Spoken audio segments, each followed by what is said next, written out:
comenzamos nuestra clase el día de hoy.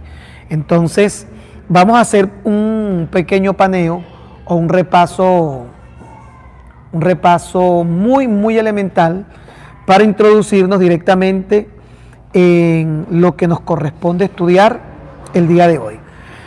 Quiero recordarles que el tema que estamos desarrollando es muy necesario que le podamos prestar atención. Lamentablemente, si no lo hacemos, la visión que nosotros tenemos del Evangelio va a mantenerse distorsionada, porque vamos a seguir manejando una especie de sincretismo religioso, por supuesto, porque tenemos mucho de la ley que no sabemos cuánto de la ley realmente nosotros debemos seguir practicando, y esa mezcolanza o ese sincretismo religioso termina creando más bien un espíritu de confusión, lo que lamentablemente nos ha pasado durante años, durante generaciones a la Iglesia de Jesucristo, es que tenemos una predicación del Evangelio con ese pensamiento de sincretismo. Entonces, hoy por ejemplo teníamos un servicio especial conociendo nuestras raíces, pero una cosa es conocer nuestras raíces, hablar de la ley, hablar de lo que fue el pueblo de Israel y el origen de toda esta verdad maravillosa del Evangelio, y otra cosa es crear esa mezcolanza de normas, de reglas, de culturas, sin que nosotros tengamos claridad en nuestra mente y en nuestros pensamientos. Siendo de esa forma, el tema de nuestra clase, que tiene que ver con pasemos por la cruz. Todas las verdades que nosotros creemos, incluso todas las verdades que hemos predicado por muchos años, nos es necesario pasarla por la cruz. Pasarla por la cruz quiere decir llegar a este lugar donde está representado el sacrificio de Cristo y ver si eso sigue teniendo vigencia una vez que Cristo ha muerto y ha resucitado. Porque interesantemente vamos a descubrir que gran parte de nuestras enseñanzas en la cruz desaparecen o pierden su vigencia, pierden su connotación, incluso su condición probablemente de realidad, permanecen como elementos de simbolismo y aprendizaje, pero no como práctica. Y aún las cosas que seguimos realizando como prácticas tienen una trascendencia después de la cruz tan diferente que solamente podemos comprenderlo cuando nos es revelado el sacrificio de Cristo. Por ejemplo, el tema de la oración. Nosotros no podemos pensar que la oración sea igual hoy, después que Cristo murió en la cruz, a la oración que se podía realizar antes de que Cristo muriera en la cruz. Por una razón muy sencilla. Antes de que Cristo muriera, no se habían dado cumplimiento a tantas cosas que se efectuaron precisamente en el momento que Cristo murió, cuando dijo tetelestai o consumado es. En ese preciso momento en el que Cristo muere, se dan cumplimientos, y esos cumplimientos proféticos le ponen fin a una generación, le ponen fin a una temporada, es el fin de una etapa y es el comienzo de otra. Entre ellas, por ejemplo, podemos darnos cuenta el tema de la oración, porque como nosotros oramos hoy, es obvio que tiene que ser muy diferente a como se oró antes de lo que era el sacrificio de Cristo en la cruz. ¿La razón cuál es? La razón es muy sencilla. No se habían cumplido muchas de esas profecías, y obviamente el no cumplimiento de estas profecías hacía que permanecieran y tuvieran vigencia ciertos elementos que cuando Cristo muere se cumplieron y tuvieron en su cumplimiento una posición en la que cesaron, terminaron. Entonces hoy vamos a hablar un poco la oración.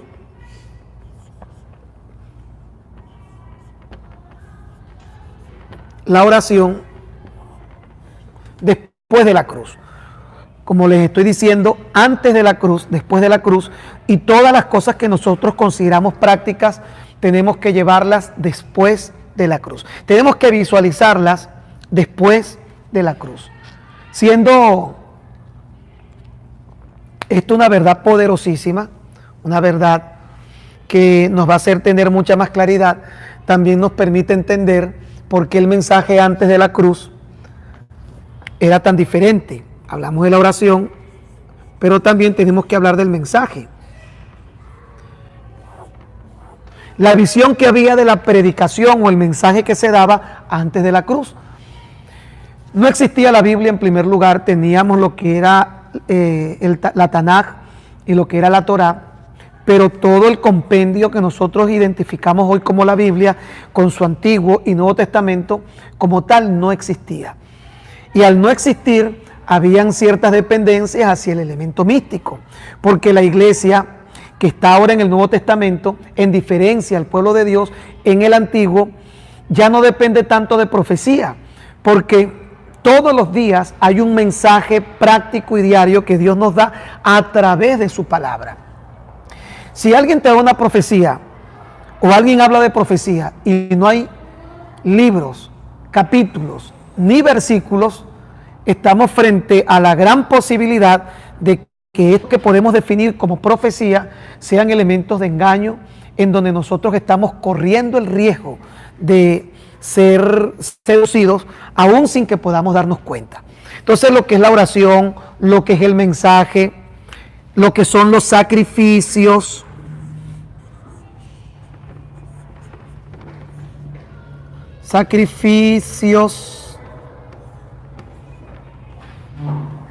¿de qué forma nosotros vemos los sacrificios después de la cruz? Hagamos un pequeño recuento de lo que nosotros consideramos sacrificios. Las vigilias son expresiones de sacrificio, porque cuando tú dices, para que Dios me oiga voy a pasar toda la noche sin dormir, los ayunos son expresiones de sacrificios, y muchas cosas que para nosotros tienen y son parte de nuestra cultura cristiana, evangélica, como sacrificio. ¿Cuál es la posición que tienen después de la cruz? Especialmente cuando nos damos cuenta que la Biblia nos enseña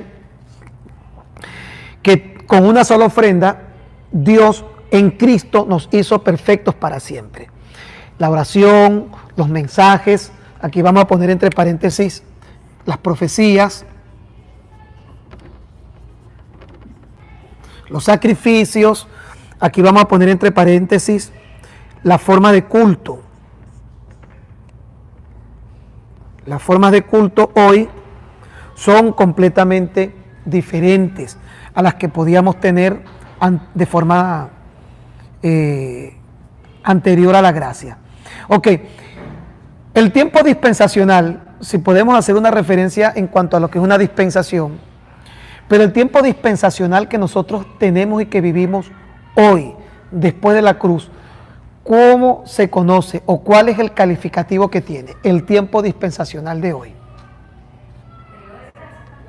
Dispensación de la gracia. ¿Qué es la gracia? ¿O cómo se conoce la gracia y por qué se le da como nombre la gracia?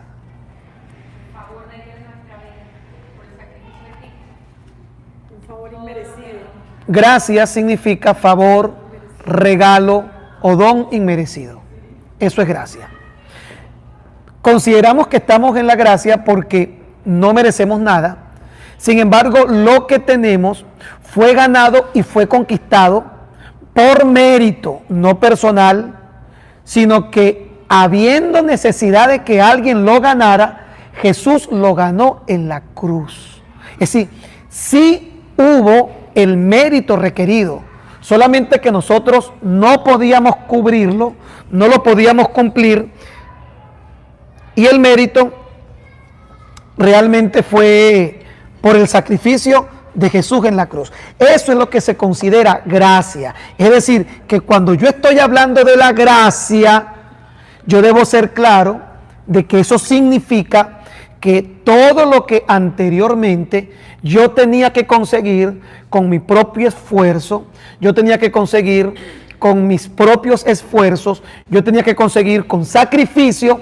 Si estoy diciendo que ahora es el mensaje llevado a la gracia, ya no tengo que hacer absolutamente nada, porque todo lo hizo Jesús en la cruz. Entonces alguien viene y dice, pero ¿cómo que nada? ¿Y cómo hacemos en cuanto al tema de la santidad y al esfuerzo que tenemos que hacer para cambiar? Miren,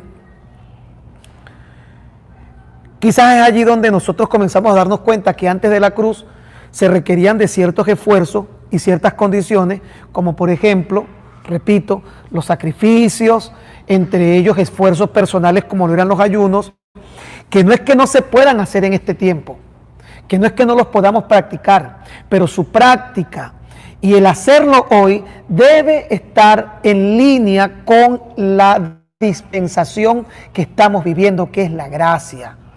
Por ejemplo, yo en una oportunidad hice un comentario para explicar esto y pasar directamente a la oración, pero yo hice un comentario que para muchas personas no les es fácil comprenderlo, y se lo había también comentado un amigo mío en estos días que estaba de viaje.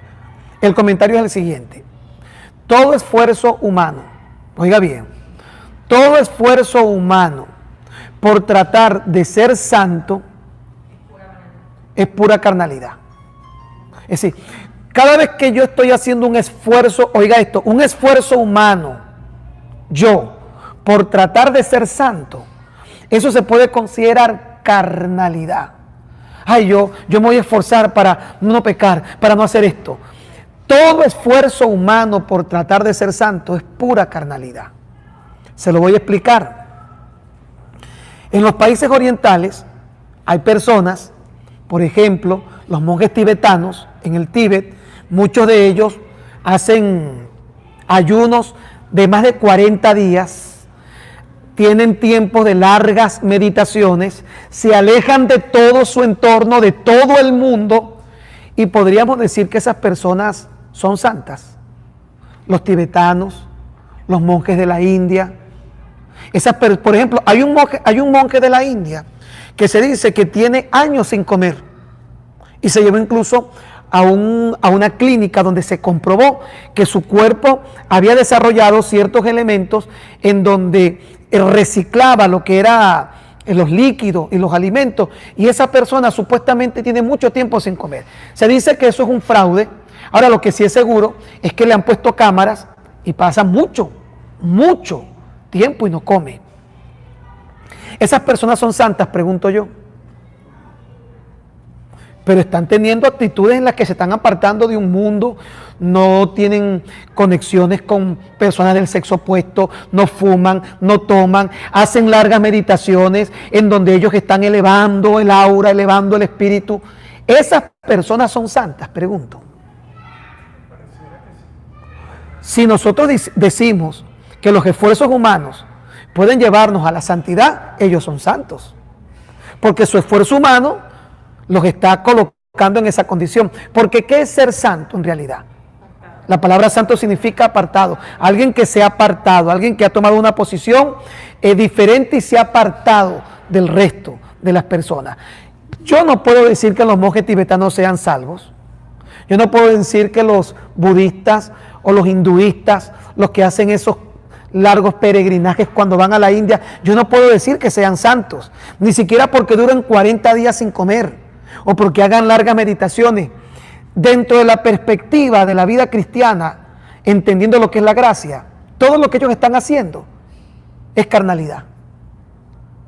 Carnalidad. Oye, pero esas personas a lo mejor no tendrán ni un mal pensamiento. Es carnalidad, porque son sus propios esfuerzos, son esfuerzos humanos. Mientras que nosotros, a lo mejor estamos bregando el día a día con tantas cosas, pero Dios cuando nos mira lo hace a través del sacrificio de Jesucristo. Y todo esfuerzo humano por tratar de ser santo es carnalidad, mientras que nosotros somos santos por el esfuerzo, los méritos y el sacrificio de Jesucristo en la cruz del Calvario. Claro, nosotros tratamos de vivir y tener una vida para agradar a aquel que nos llamó de las tinieblas a su luz admirable. Eso es lo correcto, que usted me dice, entonces nosotros podemos vivir como nos da la gana. No, ahora nuestra vida es una vida de gratitud, y en esa acción de gratitud queremos vivir para agradar a ese Dios que nos ha concedido la santidad por Jesucristo. Entonces, tenemos prohibición de tomar licor, tenemos prohibición de fumar, de tener una vida libertina. No tenemos prohibición. ¿Y por qué lo hacemos? Porque la iglesia no los prohíbe. No, todo me es lícito, pero no todo me conviene. Es una decisión que yo asumo por gratitud, y esa gratitud es el resultado de un corazón que cuando es agradecido, lo es porque ha nacido de nuevo. Es decir, esto no lo puede entender absolutamente ninguna persona que no haya nacido de nuevo. Porque solamente el nuevo nacimiento te hace decir, yo no fumo, yo no tomo, yo no hago esto, pero no porque me lo exija la religión ni la iglesia, sino porque yo quiero agradar al que me salvó. Y como quiero agradar al que me salvó, no es mi esfuerzo humano, oiga bien, es la obra del Espíritu Santo que mora en mí. Entonces, cuando yo entiendo que es la obra del Espíritu Santo que mora en mí, dejo de estar condicionando a la gente, no hagas esto, no hagas lo otro, porque comprendo que cuando una persona nace de nuevo, su naturaleza lo va a llevar, aún sin que se dé cuenta, a agradar a ese Dios que lo salvó. Entonces ya no es el esfuerzo humano, ya no es tengo que hacerlo, no, es el Espíritu de Dios en mí, produce los cambios, yo comienzo a sentir rechazo hacia las cosas que a Dios le desagradan y por voluntad propia comienzo a dejarlas. Qué diferente es a que usted encuentre a lo mejor un monje tibetano que le dice, yo como quiero ser un monje y yo quiero ser reconocido por las personas como alguien importante, yo sufro, yo lucho por no hacer aquello, por no hacer lo otro, por no comer. No, nosotros no. Todo lo que en nosotros se ha producido es el resultado de corazones agradecidos que quieren agradar al Padre. Yo quiero agradar al Padre y despierto todos los días para agradar al Padre. Y ahora yo por mis propios méritos no puedo agradar al Padre.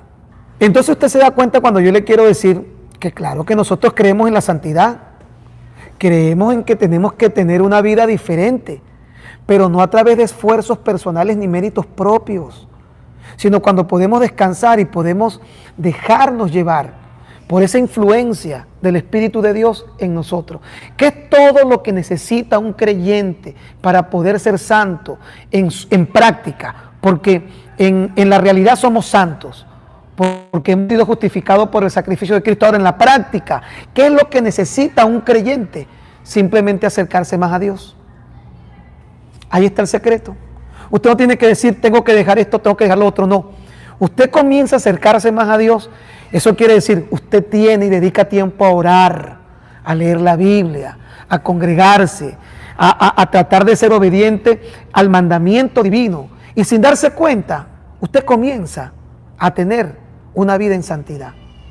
Ahora, qué diferente es cuando usted va a un lugar en donde comienzan a decirte en una lista todas las cosas que tienes que dejar de hacer. Ya no puedes hacer esto, ya no puedes hacer lo otro. No deben haber iglesias que impongan a las personas los cambios que tienen que hacer. Se los pueden decir porque se puede enseñar, pero la imposición es obra de la religión. Es lo mismo que, repito, hacen los monjes tibetanos, los hinduistas y todas estas culturas orientales que tienen prácticas, entre comillas, de tanta elevación del alma, pero que desde mi punto de vista yo veo un monje tibetano que tiene 3 semanas sin comer y para mí es un carnal. ¿Sabe por qué? Porque no lo está haciendo a través del mérito correcto, que es el sacrificio de Cristo en la cruz del Calvario. Ahora nosotros en nuestra imperfección y en nuestro deseo diario por tratar de agradar a Dios como un acto de gratitud, somos santos. ¿Te recuerda cómo Pablo hacía sus saludos en las distintas cartas a los Gálatas? Saludos a los santos que están en Galacia. ¿Por qué los llama santos? Si él mismo no estaba al cabo de saber, y cuando usted lee toda la epístola se da cuenta que estaban llenos de una cantidad de errores y conflictos, porque había una situación en la que se les estaba llamando a reflexión porque habían sido invadidos por los pensamientos de los maestros judaizantes. Y él les dice incluso, ustedes comenzaron por el Espíritu, van a terminar por la carne, pero cuando los saluda, los llama santos. ¿Verdad que eso no tiene sentido? ¿Cómo puede llamar santo a alguien a quien les está haciendo reclamos y les está diciendo que no están agradando a Dios? Porque la primera apreciación de santidad no tiene que ver con méritos humanos, tiene que ver con el sacrificio de Jesucristo en la cruz. Cuando Dios me ve, cuando Dios ve a Mónica, Dios ve a Andy, Dios ve a Omaira, con todos nuestros errores, Él nos mira a través de la sangre de Jesucristo y nos mira santos, con todos nuestros errores. Ahora, en la práctica, nosotros necesitamos honrar esa condición, ese estatus que Dios nos da. ¿Cómo tenemos que honrarlo?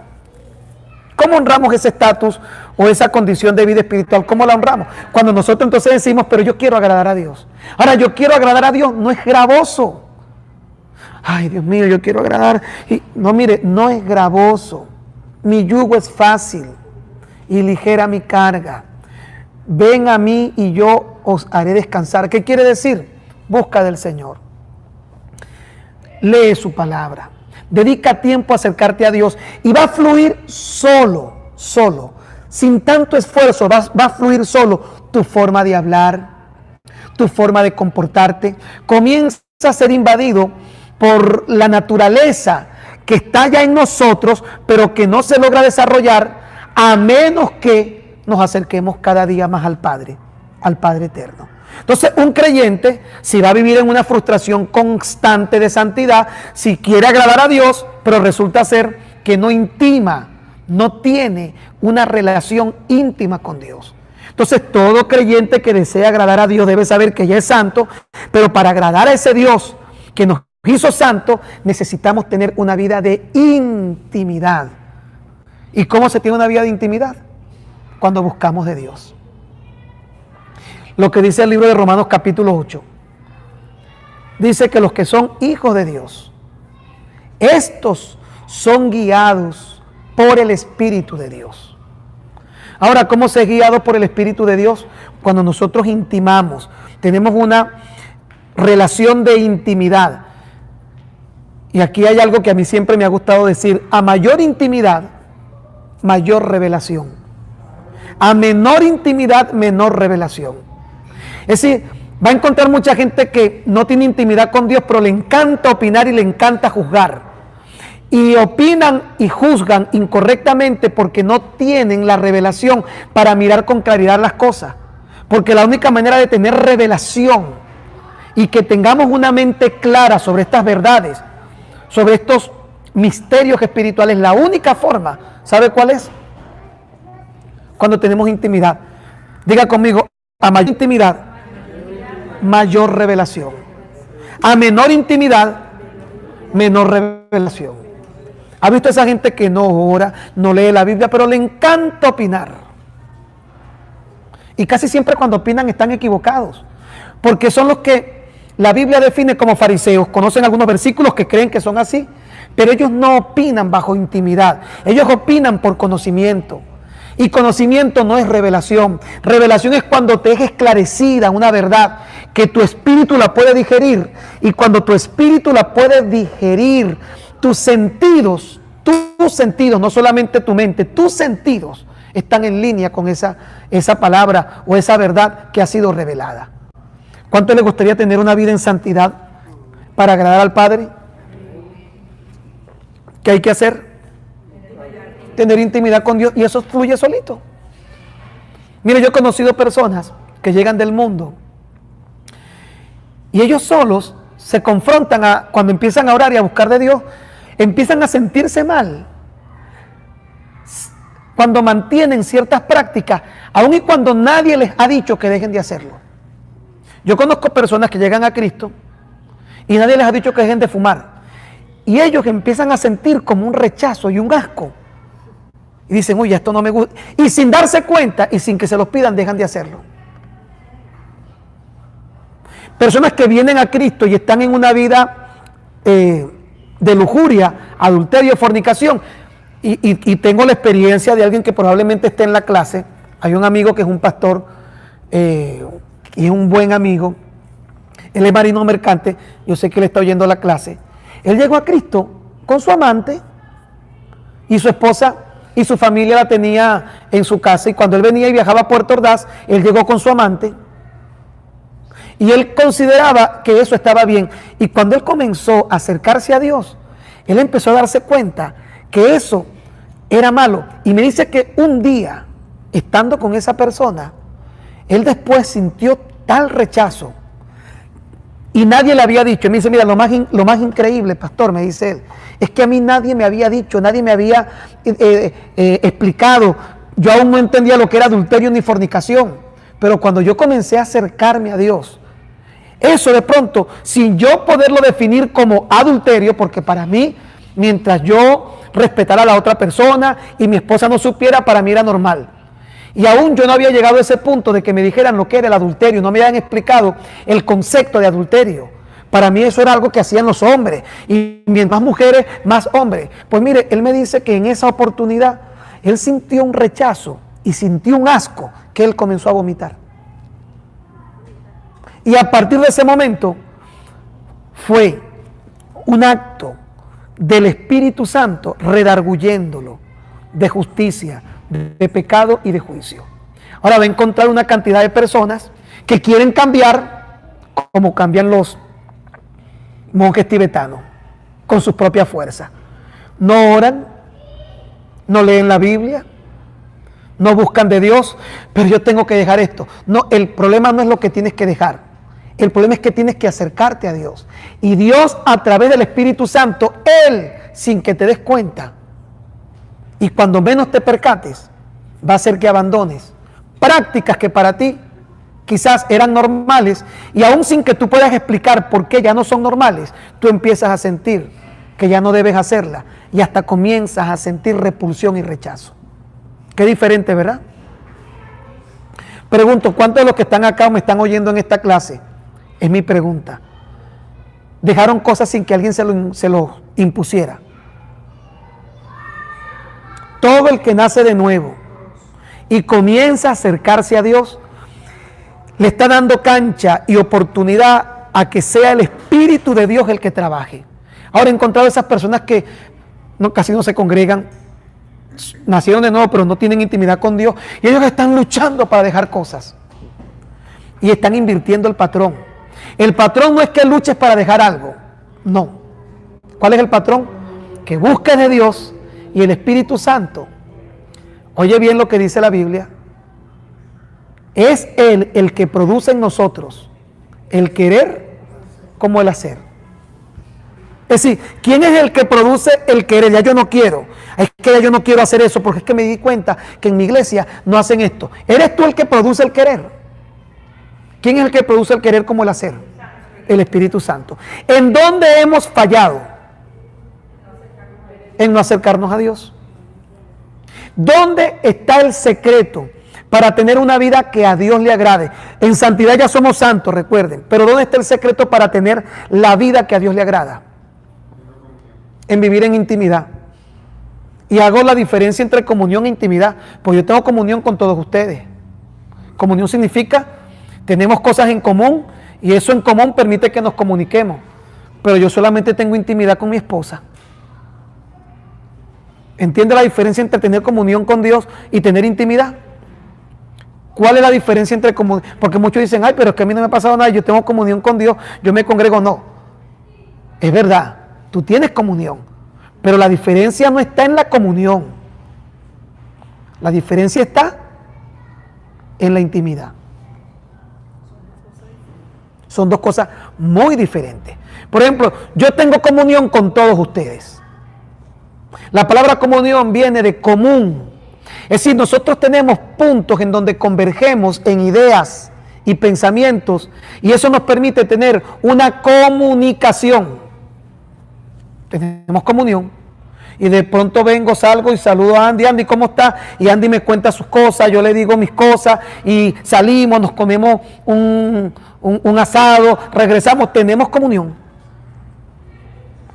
Pero yo con mi esposa no tengo comunión solamente. Yo con mi esposa tengo algo que es mucho más profundo. Eso se llama intimidad. Yo tengo momentos especiales y no estoy hablando particularmente de la parte sexual. Intimidad no tiene que ver necesariamente con... Yo tengo momentos cuando yo estoy a solas con mi esposa y entre ella y yo conversamos de todo y no hay reservas. Y por supuesto esto trasciende a otras cosas. Por eso es que la Biblia en el Cantar de los Cantares compara la relación de Salomón y la Tsunamita con Cristo y la iglesia. Porque si usted comienza a leer el Cantar de los Cantares, en el capítulo 1, va a encontrar un versículo que te empieza a llevar a lo que es intimidad. Cuando la Tsunamita dice, oh, si él me besara con los besos de su boca. Y luego dice, porque el rey me tomó de la mano y me llevó a sus cámaras reales. ¿Qué cree usted que fue a hacer esta mujer a la habitación con el rey? ¿Qué fue a tener? Intimidad. ¿Y qué es intimidad? Cuando Andy se quita el sombrero, se quita el reloj, y es él. Porque delante de las personas cuando tenemos comunión todavía guardamos cosas. Incluso no somos totalmente sinceros porque tenemos como eso que no quiero que sepan. Pero todo lo que usted no sabe de mí lo sabe mi esposa porque yo tenemos intimidad. Hay cosas que usted nunca sabrá de mí, pero Mayela la sabe. Hay cosas que usted nunca sabrá de ella, yo las sé. Porque yo trato de cuidar la imagen con quien tengo comunión. Pero ¿sabe con quién no se pueden cuidar los detalles? Con quien tienes intimidad. Yo conozco una muchacha, Mónica, que tenía un lunar peludo grandísimo, este tamaño aquí en la espalda. Un lunar peludo así. Qué cosa tan fea un lunar peludo. Y era bellísima. Y todo el mundo quería ser novio de ella. Ella se casó. Y el único que descubrió, después echaba broma, descubrió el lunar peludo, el esposo. ¿Sabe por qué? Porque tenía intimidad.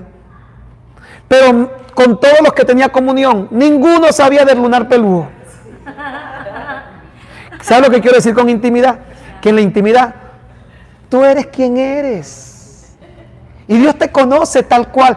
No hay reservas. En la intimidad no hay reservas.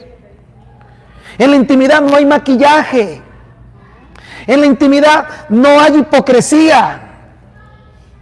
En la comunión hay reservas. En la comunión hay maquillaje. En la comunión hay hipocresía. Pero en la intimidad no. Porque no hay forma de ocultar absolutamente nada en la intimidad. Ni apagando la luz del cuarto. Todo se sabe en intimidad. Por eso Dios necesita que para que nosotros podamos realmente tener una vida agradable a Él, no solamente disfrutemos la comunión, sino vivamos la intimidad con el Padre. Entonces, bueno, todo esto solamente podemos entenderlo cuando pasamos de la cruz. Porque antes del sacrificio de Cristo en la cruz, no era posible entender el tema de la intimidad ni el tema de la comunión por una sola razón. Cristo no había muerto. Y como Cristo no había muerto en la cruz, tampoco había venido el Espíritu Santo a hacer morada en nosotros, que es el que produce el querer como el hacer por su buena voluntad. Como no había venido el Espíritu Santo para que nosotros fuéramos templo y morada suya, tampoco habían los cambios y seguíamos confinados a una cantidad de factores de sacrificios. Después del sacrificio de Cristo, ya no hay sacrificio necesario. Por ejemplo, yo le digo a las personas que a mí me enseñaron diferente: si usted va a ayunar, yo quiero ayunar, y quiero ayunar para que Dios me dé un trabajo, no haga eso. Eso es un error. Porque Dios no se va a compadecer de ti para darte un trabajo porque ayunes o no ayunes. Dios no se va a compadecer ni va a actuar por eso. Ahora, ¿quieres ayunar? Hazlo como un acto de arrepentimiento. Hazlo para poderte separar, alejar y acercarte de pronto para meditar. Yo voy a ayunar para que Dios me dé esa persona como esposo, como esposa. Mire, todos los sacrificios que había que hacerse para conseguir algo, todo se resume en lo que Jesucristo hizo en la cruz. Ayune por motivos más, porque usted, Señor, voy a hacer este ayuno para traer una ofrenda delante de ti. Pero no crea que con un ayuno usted va a conseguir algo especial. No. Porque no hay sacrificio que a mí me pueda acercar a Dios. ¿Me explico lo que le quiero decir? Ya yo estoy cerca de Dios por un sacrificio. Y entramos al tema de la oración. ¿Cómo es la oración antes de la cruz? ¿Cuál es la diferencia de la oración o las oraciones que habían antes de la cruz? Eran oraciones de necesidades, en su mayoría. Y después de la cruz,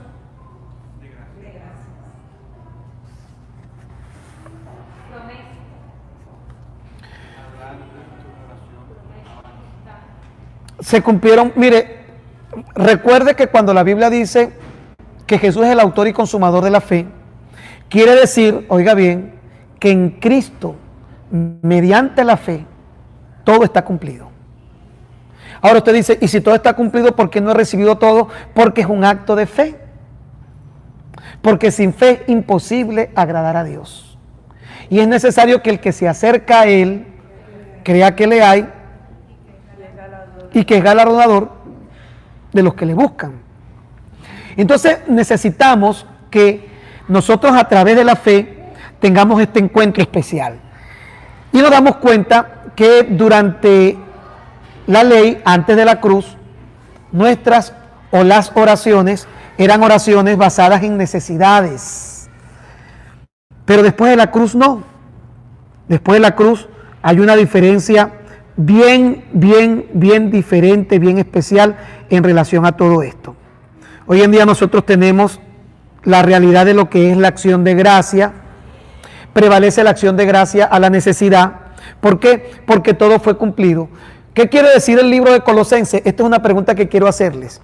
¿Qué quiere decir el libro de los Colosenses al decir que en Cristo estamos completos y que en Él habita la plenitud, corporalmente la plenitud, y que en Él estamos completos? ¿Qué quiere decir que en Cristo estamos completos? Que no nos falta nada. Ahora, en la realidad nos faltan cosas. ¿Y por qué dice que en Cristo estamos completos? Porque la única forma de poderlo ver es cuando mediante la fe yo creo que estoy completo en Cristo Jesús. Porque en la realidad, y recuerde que la realidad solamente podemos medirla a través de nuestros sentidos, de los ojos, de los oídos, del tacto. Pero la fe, ¿cómo se mide?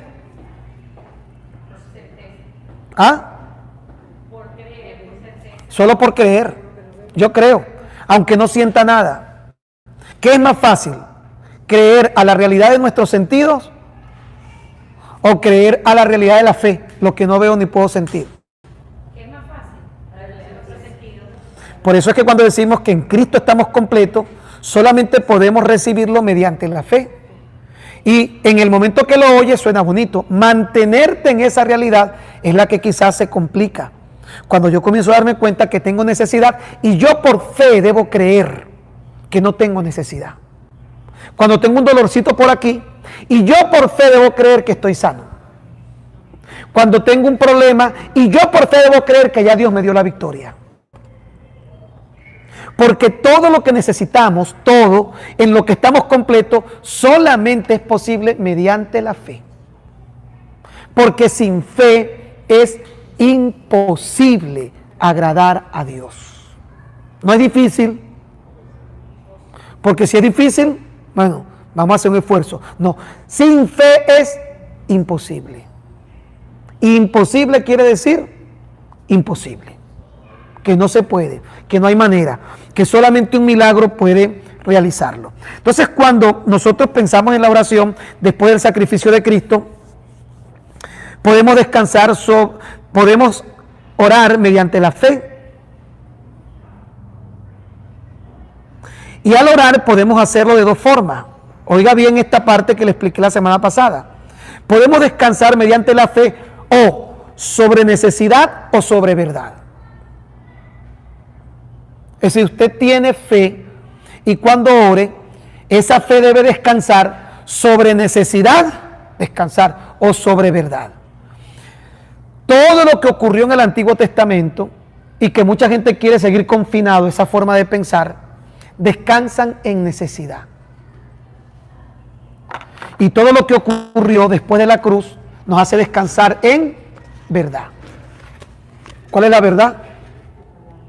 Aquí está. Eso quiere decir que esta es la verdad. Cuando yo leo esta verdad, yo ya no puedo descansar sobre la necesidad que tengo, sino que tengo que darme cuenta que esta verdad es lo que ya se cumplió y yo tengo que tener fe en lo que ya se cumplió.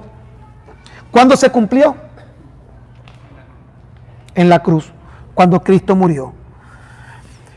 Antes de la cruz lo que iba a pasar, tenía que pasar y después de la cruz pasó. Las profecías cumplidas producen una oración más sobre la acción de gracia. Es decir, y vamos a leer algunos versículos y voy a ver si podemos terminar. Ok. Vamos a leer algunos versículos bíblicos relacionados a la oración, porque todavía muchas personas siguen orando como si Cristo no hubiera muerto en la cruz. Y vamos a ver qué dice todo referente a la oración después de la cruz. Por ejemplo, Efesios 1:15. Por favor, lea o busque Efesios 1:15. Primera de Timoteo 2:1 y 2. Otro versículo. 2:1 y 2 y 8. Primera de Timoteo 2:1, 2 y 8. Efesios 6:18. Mateo 5:44. Colosenses 1:9 y 10. Mateo 5:44. Luego Colosenses 1:9 y 10. Y finalmente Filipenses 4:6. Vamos a analizar otros versículos, pero todas estas citas bíblicas que les estoy dando son expresiones de oración que se establecen en las epístolas. Por lo general, todas creo las que hemos mencionado son epístolas paulinas, sí, son epístolas paulinas. Vamos a comenzar leyendo Efesios 1:15. Por esta causa también yo, habiendo oído de vuestra fe en el Señor Jesús y de vuestro amor para con todos los santos, no ceso de dar gracias por vosotros, haciendo memoria de vosotros en mis oraciones. Ok. Dese cuenta que aquí se hace mención de cuál era la razón o cuál es una de las motivaciones que llevaba a Pablo a orar. Y dese cuenta que dice en su inicio que era para dar gracias. Y va a ver que esto se repite regularmente. No ceso de dar gracias. Y aquí había razones, por ejemplo, por vosotros, haciendo memoria de vosotros en mis oraciones. Es decir, que para Pablo orar estaba relacionada la acción de gracia. No ceso de dar gracias.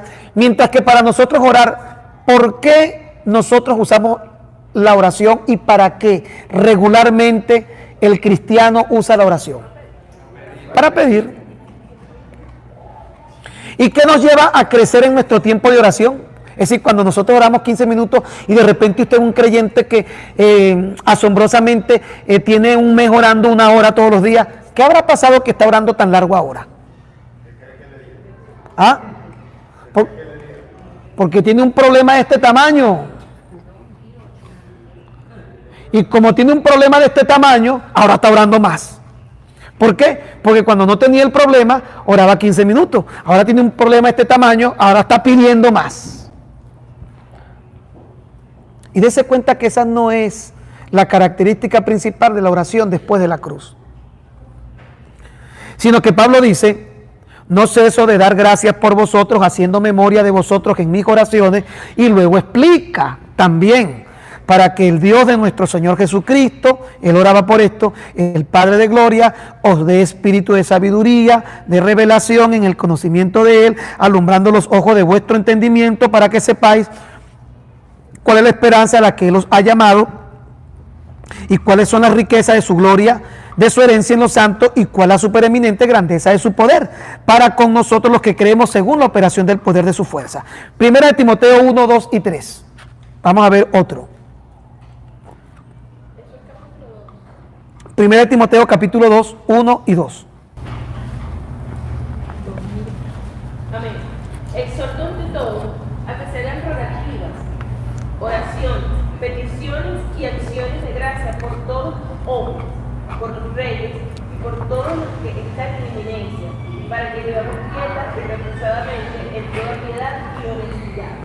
Ok, dése cuenta que aquí vuelve a encontrarse, nuevamente volvemos a darnos cuenta que hay una referencia a por lo menos 1, 2, 3 y 4 elementos en la oración que Pablo recomienda.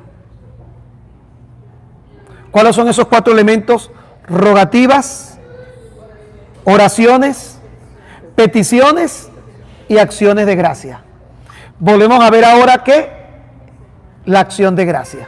Luego les voy a explicar las rogativas, las oraciones y las peticiones. Pero aquí estamos notando que nuevamente Pablo menciona y recomienda que al orar esté presente. Pareciera ser que esto es una constante, la acción de gracia. El verso 8 del mismo capítulo, Geraldina. Quiero, pues, que los hombres oren en todo lugar, levantando manos santas, sin ira ni contienda. Ok, usted sabe que en la Biblia levantar las manos es una expresión de alabanza. Que uno no levanta la mano, Señor, te pido. Uno cuando levanta la mano es para alabar a Dios, ¿sabía? Que la acción de levantar las manos en la Biblia representa siempre la expresión de la alabanza. Y cuando Pablo dice, quiero que los hombres oren en todo lugar, levantando, ¿qué está diciendo? Que cuando oren, ¿qué tienen que hacer? Alabar a Dios. Se va a dar cuenta que no vamos a encontrar en la Biblia, por lo menos ahora, después de la cruz, Señor, dame un carro, Señor, dame una casa, Señor, dame una novia, Señor, dame un novio, y le voy a explicar por qué no lo vamos a encontrar en la gracia. Que de paso, siempre a uno le decían, no, al soltero, le decían al soltero, no, tú lo que tienes que hacer es buscar de Dios. Porque la Biblia dice, buscad de Dios primeramente. ¿Y las demás cosas? ¿A qué nos referíamos con las demás cosas? Al soltero.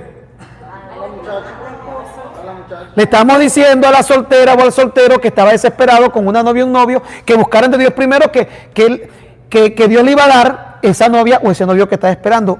Un grave error. Y lo voy a decir porque es un grave error. En primer lugar, porque el compañero o la compañera de vida que Dios tiene destinado para ti no puede ser una añadidura. No puede ser una, ¿sabes qué es una añadidura? Algo que puede que esté y que puede que no esté. Y tampoco puede ser una cosa. Cuando Jesús se refiere a eso, está hablando de cosas materiales, no está hablando de personas. Buscad primeramente el reino de Dios y su justicia, y las demás cosas. Es decir, el novio o la novia es una cosa. Y para completar, y vendrá por añadidura. No, el esposo y la esposa no es una cosa ni una añadidura, es un complemento de vida. Por añadidura, sí, primero un besito, después un abrazo, y después viene otro si ese no funciona, eso es añadidura. Y añadidura es algo que puede que esté como puede que no esté. Añadidura es algo que tú recibes como, yo le voy a decir cómo se dice en venezolano, es una ñapa. Nadie me puede decir que mi esposa es una ñapa en mi vida. Es una cosa añadida. Ah, Mónica, tu esposo es una cosa añadida. No, no es una cosa. Mi esposa no es una cosa añadida. Es mi amor. Por ejemplo, si Dios le dio a Andrea como esposa a Joseph, vamos a decir que Dios se la dio, y ellos se casan. Andrea, ¿tú te sentirías bien que algún día a ti te califiquen como una cosa añadida? Ay, Joseph buscó de Dios, y como Joseph buscó de Dios, Dios te añadió. Por favor.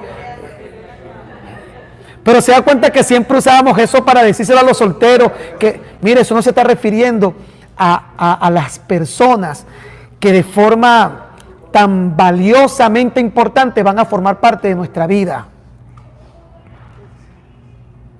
Mi esposa es mi amor. No es una cosa añadida. Entonces el muchacho, cuando usted lo veía, mira, pero quédate tranquilo, deja de estar pensando en novia, en novio. Busca primeramente del reino de Dios y su justicia, y las demás cosas vendrán por añadidura.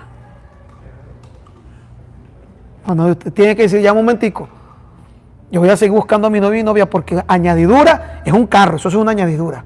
Añadidura es una casa, añadidura es un trabajo, añadidura es un par de zapatos, añadidura es una camisa. ¿Qué otra cosa es añadidura? La comida. ¿Ah? La papa para la sopa. Es una añadidura. Pero la persona con la que yo voy a compartir la vida jamás será una cosa añadida. Y las demás cosas. Ah, Alejandro, ¿te consideras una cosa en la vida de Geraldine? ¿Qué eres tú? Su amado. Su amor. Ahora vea lo que dice Pablo.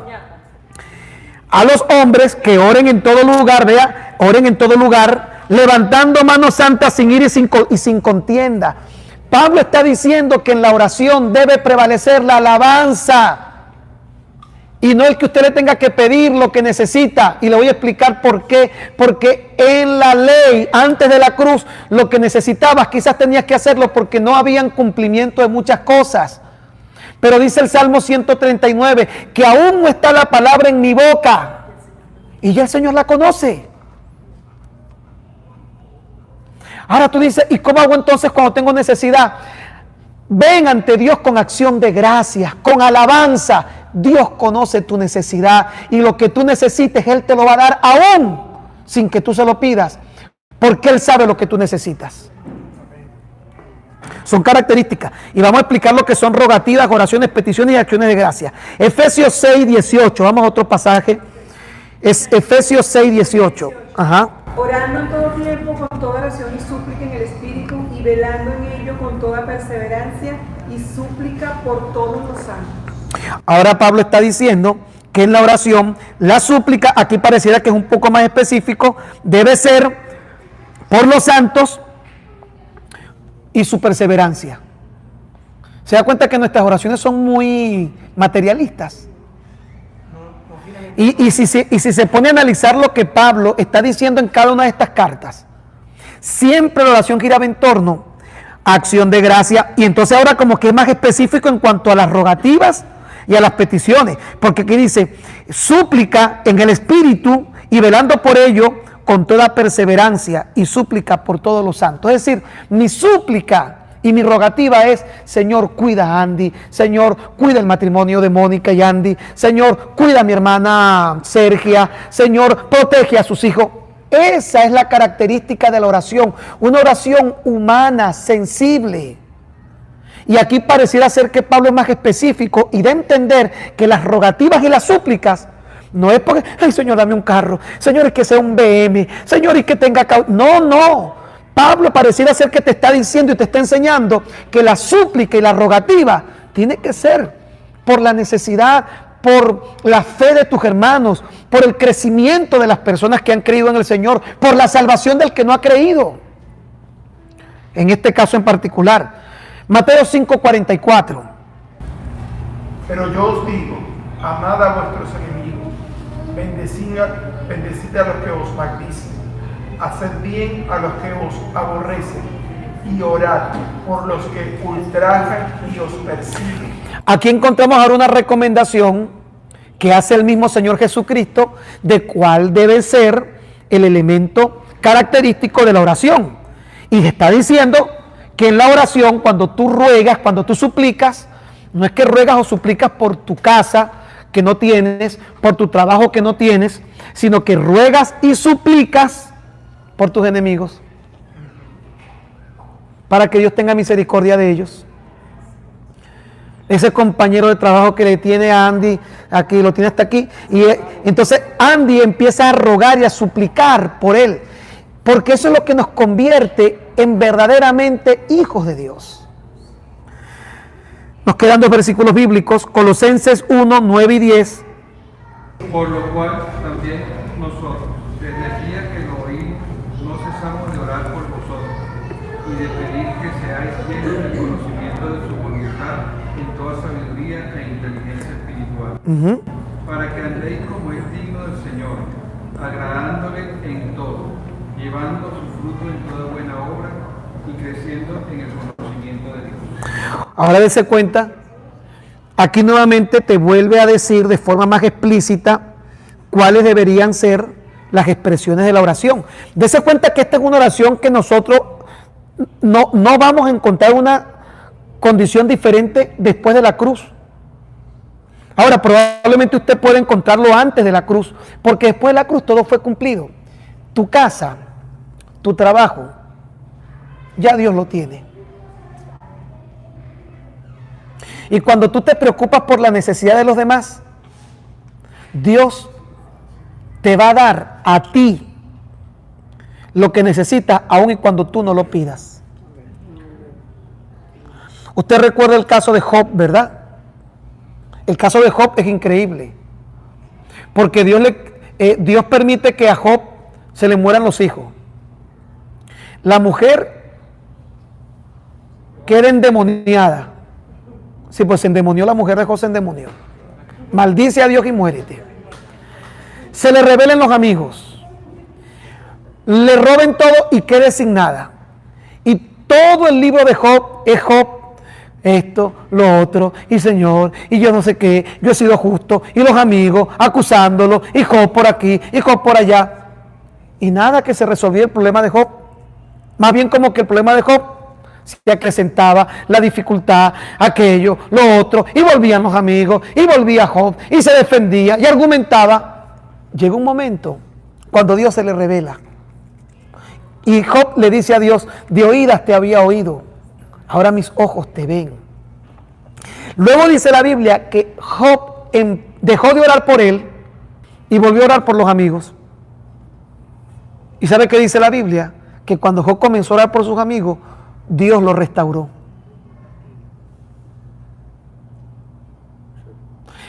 Le pregunto, ¿todo lo que le estoy diciendo se parece a las oraciones que nosotros hacemos?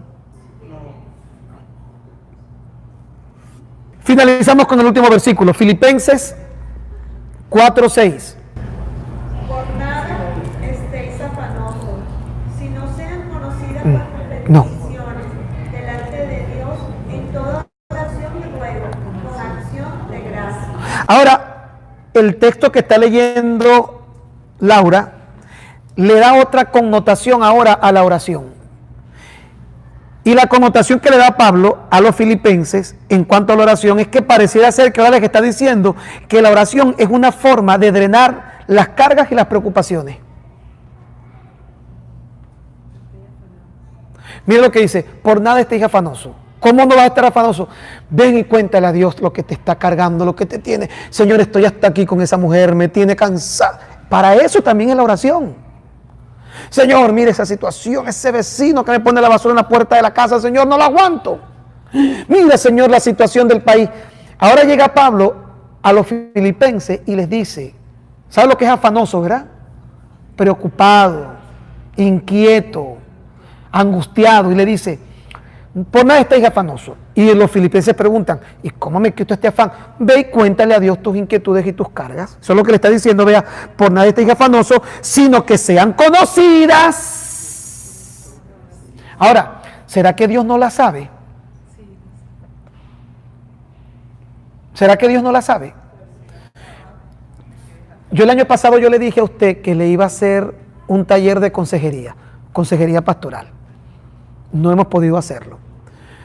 Le voy a enseñar uno de los principios más importantes de consejería pastoral. Uno, pues son cerca de casi 30 aspectos bien importantes que nos ayudan a asumir con buena consejería cuando alguien nos pide alguna recomendación. Y el punto más importante de consejería pastoral es el punto número 1. ¿Sabe cuál es? ¿Cuál será? Escuchar y dejar a la gente hablar. Mira, yo estaba en Venezuela y entraba a veces una persona, pastor, necesito hablar con usted, es que que no aguanto. Y yo, pasa, y se sentaba allí. Y empezaba, y no sé qué. Y yo, ¿y qué más? Cuéntame. Y no sé qué. Y después que terminaba, 1 hora echándome el cuento, yo le decía, bueno, no, pastor, ya, no se preocupe, estoy mejor. Lo que necesitaba es que me oyera, que alguien me oyera. Mire, era terapéutico. Esa persona ni siquiera quería que yo le resolviera el problema. ¿Sabe qué quería? Que lo oyeran. Y después yo tuve que aprenderlo. Es más, habían personas que yo llegué a tratar muchas veces que ellos resolvían su propio problema. Yo los escuchaba. Y esto y lo otro, y ese hombre no lo aguanta. ¿Y tú qué crees? Bueno, yo creo que sí. Oye, ¿verdad que sí? ¿Y qué pasa si esto? Y cuando terminaba la consejería, ellos se resolvían el problema. Oye, sí, es verdad. Y me decía, gracias, pastor, por todo lo que me dijo. Y yo, sí, no le dije nada, todo lo dijo ella. Primero se desahogó y luego ella sabía la solución del problema.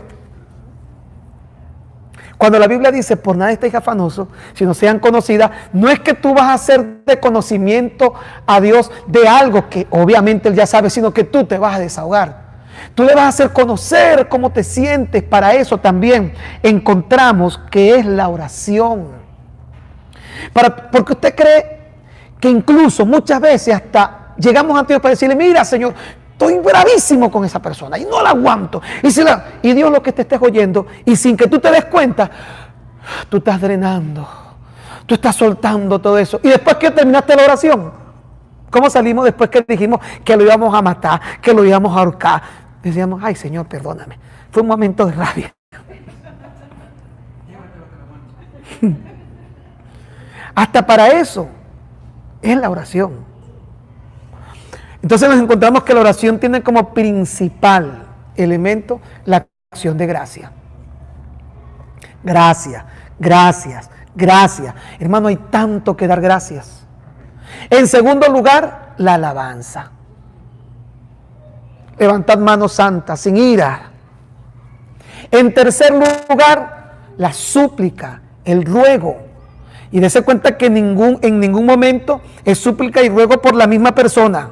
Porque aquí Dios pone a prueba la naturaleza del Hijo de Dios, de los hijos de Dios, que es por los demás. Es orar, Señor, mira a Alejandro, Padre amado, que consíguele un mejor trabajo. Y que tú sabes lo que significa que tú supliques y que tú ruegues, no por tus problemas, por otra persona.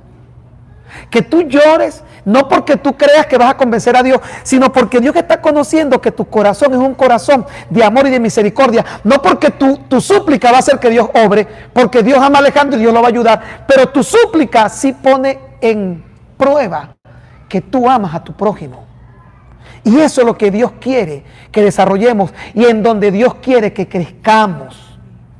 En súplica y ruego, pero vea, por tus hermanos, como se dice aquí constantemente, no ceso de orar por vosotros, haciendo memoria en mis oraciones, para que el Dios y Padre de nuestro Señor Jesucristo os dé espíritu de revelación y conocimiento en su palabra, alumbrando los ojos. Vea que todo el tiempo está pidiendo para que los demás reciban algo. Y nunca vaya Pablo diciendo, y oro para que el Señor me dé una carretera nueva, una carreta nueva para ir. No, que olvídese de eso. Pablo como que estaba más pendiente de enseñarle, y cuando lo hagan en oración y súplica por sus hermanos, por los que están en tal situación, oren por los que están en eminencia. Y llega un punto cuando incluso se une con lo que Jesús dijo, oren por los que los ultrajan, oren por sus enemigos, No porque yo voy a convencer a Dios que bendiga a mi enemigo o que bendiga a Alejandro o a cualquier persona, pero sí porque cuando yo suplico y ruego, yo estoy diciéndole a Dios lo que Él ya va a hacer. Si esa persona está en la voluntad de Dios, Dios se lo va a dar. Pero Dios lo que está mirando es el corazón de un hijo de Dios que ama a su prójimo. Y finalmente, cuando vemos la oración como una expresión hasta para drenar nuestras preocupaciones. Porque ¿qué hace uno cuando tiene un problema muy grande? ¿Con quién uno quiere hablar ese problema tan grande? ¿Con un amigo? ¿Y usted cree que siempre el amigo va a tener la solución, el consejo, o te va a resolver el problema? Pero ¿por qué uno quiere hablar con un amigo y se lo quiere contar? Porque uno se desahoga. Y ese amigo, tú le estás diciendo, yo confío en ti. Y yo sé que tú no me vas a resolver el problema, pero yo necesito contárselo a alguien.